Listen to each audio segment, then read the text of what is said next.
If there are any questions, I'd be happy to take them. How do lightning bugs glow? Lightning bugs glow by combining two different chemicals in their abdomen. They have luciferin and luciferase. And in their abdomen, there's a cavity where they inject these two compounds, and then as they mix together, they create that bioluminescent glow that we see in the night. If you expose it to more oxygen, it burns quicker. It doesn't produce any heat. It's actually way more efficient than the light bulbs that we create. When you have a light bulb, about 80% of the energy that goes into a light bulb is wasted as heat. With a lightning bug, almost 100% of the energy that goes into those two compounds is turned into light. So it's a very efficient, very interesting way of creating light. The next question is, can you regrow antenna? Once you lose an antenna as an insect, that's usually kaputski for that.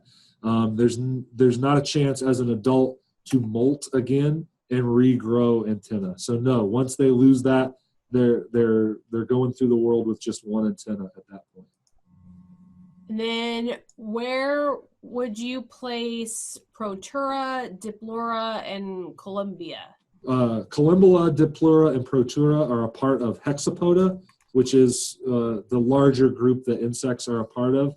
I didn't want to get too far into that, but they are six-legged. There are some differences, though, that make them, if you have Hexapoda as this big group, there are insects, and then there are the proturans and everybody else over here. So they're cousins. They see each other at family events, but they don't hang out very often.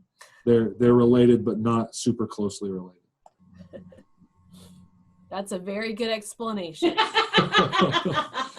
And I have many family members like that. So do you guys want to take about a 15-minute break? Cool. Okay. We will take a 15-minute break. It is 7:33, so actually I'm going to give you a 13-minute break and say 12 minutes, so come back at 7:45. Okay.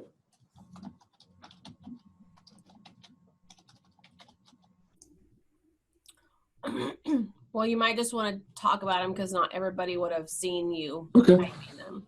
So when somebody asked if insects feel pain, they can feel pain. We have some computers that we can use to actually attach their brain to, and we can measure their response to external stimuli. So we know that they feel cold, they feel heat, they do feel pain as we sort of traditionally understand it. They may not react quite the same way that we do, but they can feel it.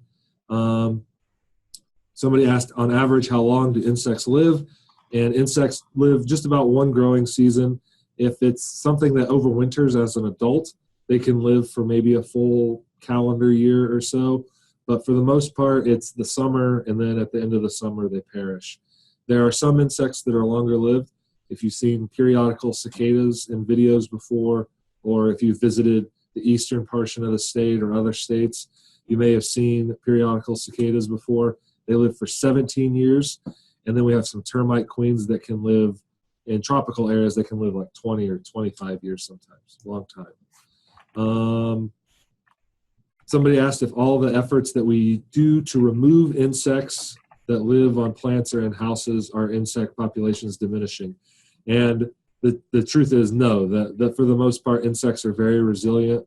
They are able to out-reproduce our control efforts. Their ability to reproduce is quite amazing, and so they can out-reproduce our control methods, particularly the pests. Some beneficial insects are a little slower to overcome exposure to certain insecticides and things like that.